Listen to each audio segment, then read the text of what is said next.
To our new grand academy channel. आज हम आपके लिए एक नया कोर्स लेकर आए हैं जिसका नाम है इंग्लिश स्पोकन कोर्स।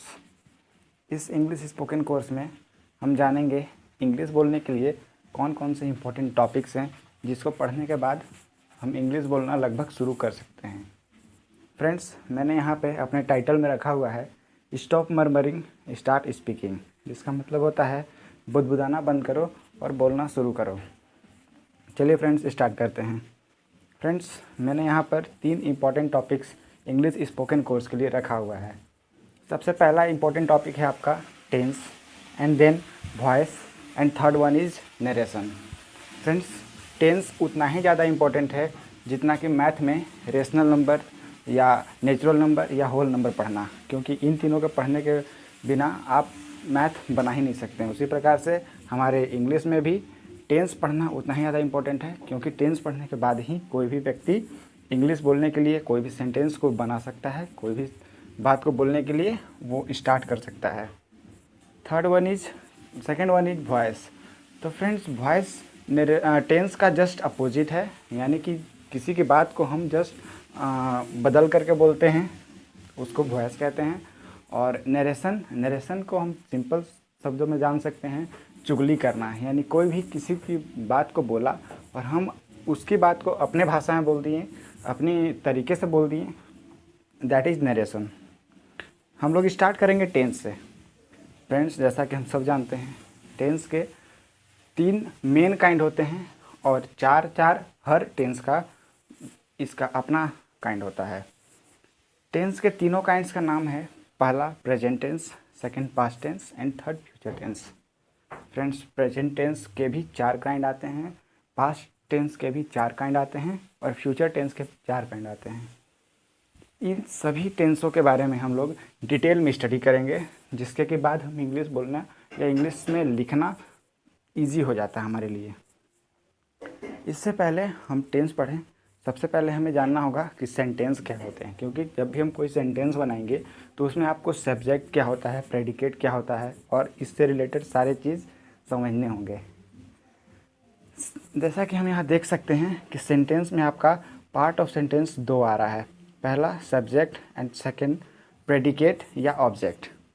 एग्जाम्पल में हम समझेंगे यहाँ पर कि राम इट्स मैंगो, राम आम खाता है। इसमें राम जो है आपका वो सब्जेक्ट के रूप में आ रहा है और इट्स मैंगो ऑब्जेक्ट है यहाँ पर। जैसा कि यहाँ पर मैंने लिखा हुआ है, ऑरेंज कलर में दे दिया है, इट्स मैंगो यानी ऑब्जेक्ट है।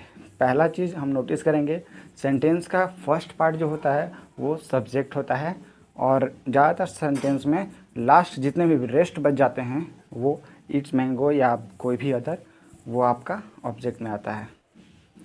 नेक्स्ट जानेंगे काइंड ऑफ सेंटेंस, क्योंकि ये उतना ही ज़्यादा इम्पोर्टेंट है जानना कितने टाइप के सेंटेंस होते हैं और उसी को हम लोग इसी का आधार बना करके आगे टेंस में यूज करने वाले हैं। तो friends, kinds of sentence. Sentence के 4 काइंड्स मुख्य होते हैं। पहला डिक्लेरेटिव, इस डिक्लेरेटिव सेंटेंस में भी 2 काइंड आते हैं, पहला अफर्मेटिव, सेकंड निगेटिव। अफर्मेटिव को ही हम असर्टिव भी कहते हैं, जैसा कि मैंने यहाँ पर ऑब्लिक लगा करके बताया है आपको। अफर्मेटिव या असर्टिव सेंटेंस वो सेंटेंस होता है जो सबसे सिंपल सेंटेंस में आते हैं। सबसे सिंपल सेंटेंस, जैसे मैंने आपको एग्जांपल पहले बताया, Ram eats mango, Sita goes to bazaar, like that हम इस तरह से भी बना सकते हैं। यहीं पर सेकेंड आपका डिक्लेरेटिव का सेकेंड काइंड है निगेटिव। तो निगेटिव सेंटेंस वो सेंटेंस होता है जिसमें हम नॉट या नो का यूज़ कर सकते हैं। जैसे अगर आपको किसी बात को निरोध करना है, गलत बताना है, जैसे सीता बाज़ार नहीं जाती है, सीता डजंट गो टू बाज़ार, इस तरह से हम बना सकते हैं। सेकंड आपका इंट्रोगेटिव आता है। इंट्रोगेटिव वैसा सेंटेंस होता है जिसमें हम किसी क्वेश्चन को पूछते हैं, किसी से क्वेश्चन आस्क करते हैं। जैसे आप पहले का एग्जांपल ले लीजिए, सीता गोज टू मार्केट, हम उसको पूछ सकते हैं किसी से कि क्या सीता बाज़ार जाती है, देन लिखेंगे कि does Sita goes to market.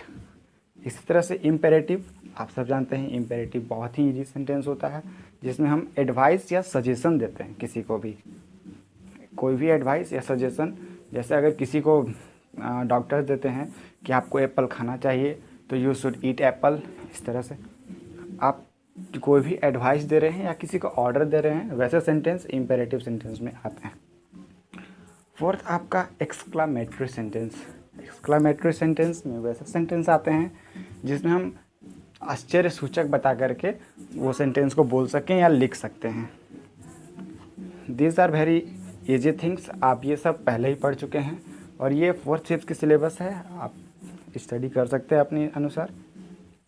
इसके बाद जानना चाहेंगे वर्ब, क्योंकि जब भी हम किसी टेंस का स्टडी करते हैं, कोई भी टेंस के काइंड को, तो उसमें आपका सब्जेक्ट प्रेडिकेट भी आता है सेंटेंस बनाने में और उसमें आपका वर्ब भी आता है। तो वर्ब भी मोस्ट इम्पॉर्टेंट टॉपिक है आपका।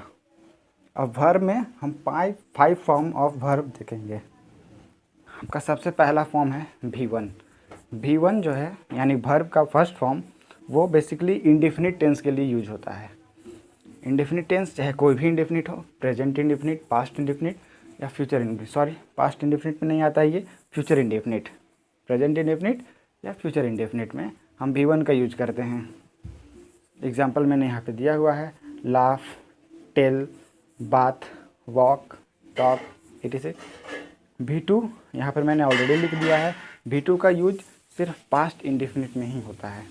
आगे हम जब भी स्टडी करेंगे प्रेजेंट टेंस, पास्ट टेंस या फिर इन सभी टेंस के काइंड्स के बारे में, जैसे प्रेजेंट इंडेफिनिट, प्रेजेंट कॉन्टिन्यूअस, तो इसमें आपको मैं बताता चलूँगा कौन सा टेंस कब यूज हो रहा है और इसके वर्ब के एग्जाम्पल मैं आपको देते चलूँगा। यहाँ पर V2 का एग्जाम्पल मैंने दिया हुआ है। जैसे अगर गो है तो गो का सेकेंड फॉर्म होता है वेंट, गिव का गेव और च्यू यानी चबाना का च्यूड। इस तरह से मैंने यहाँ पर आगे भी आपको बता दिया है। आपका यहाँ पर थर्ड फॉर्म ऑफ वर्ब जो है V3, वो परफेक्ट के लिए होता है, चाहे कोई भी परफेक्ट हो, प्रेजेंट परफेक्ट, पास्ट परफेक्ट या फ्यूचर परफेक्ट। यहाँ पर स्लिप का मैंने यहाँ पर थर्ड फॉर्म बना दिया है, स्लिप्ड, और गो का गोन। जैसे मैंने ऊपर में वेंट लिखा था, सेकेंड फॉर्म में वेंट होता है, थर्ड फॉर्म में गोन होता है, गो वेंट गोन, इस तरह से चलता है। गिव का give, gave, given, third form में आपका आ जाता है गिवेन। ये सब आप पहले भी स्टडी कर चुके हैं। और फोर्थ फॉर्म में सबसे सिंपल फोर्थ फॉर्म होता है जिसमें V1 के साथ ing ऐड कर देते हैं। ये बेसिकली कॉन्टीन्यूअस में यूज होता है फोर्थ फॉर्म, चाहे प्रेजेंट परफेक्ट कॉन्टीन्यूअस हो या फिर प्रेजेंट कॉन्टीन्यूअस हो। नेक्स्ट वन आपका है वर्ब का फिफ्थ फॉर्म। वर्ब का फिफ्थ फॉर्म भी बहुत इजी है, बस उसमें V1 के साथ s या es ऐड कर देते हैं। जैसे अगर आपका कहीं पे मैंने V1 लिखा हुआ है और उसके साथ में s लगा देता हूँ, जैसे आपका लाफ V1 है और उसमें s लगा दिया तो लाफ्स हो गया। और ये V1 या V1 में जब हम s लगाते हैं या es लगाते हैं तो वो V5 में कन्वर्ट हो जाता है और इसको हम बेसिकली किसी सिंगुलर नाउन के साथ लगाते हैं। सिंगुलर नाउन के साथ सिंगुलर वर्ब यूज करते हैं, क्योंकि V5 को सिंगुलर वर्ब माना जाता है और V1 को प्लूरल वर्ब। इसके बारे में नेक्स्ट वीडियो में आपके साथ हम चर्चा करेंगे। तो आज के लिए इतना ही, बने रहिए हमारे साथ एंड प्लीज़ कमेंट अगर आपको किसी भी इतने में से पढ़ाए हुए में से कोई भी प्रॉब्लम आता है, please comment it and like, subscribe as much as you can do. Thanks.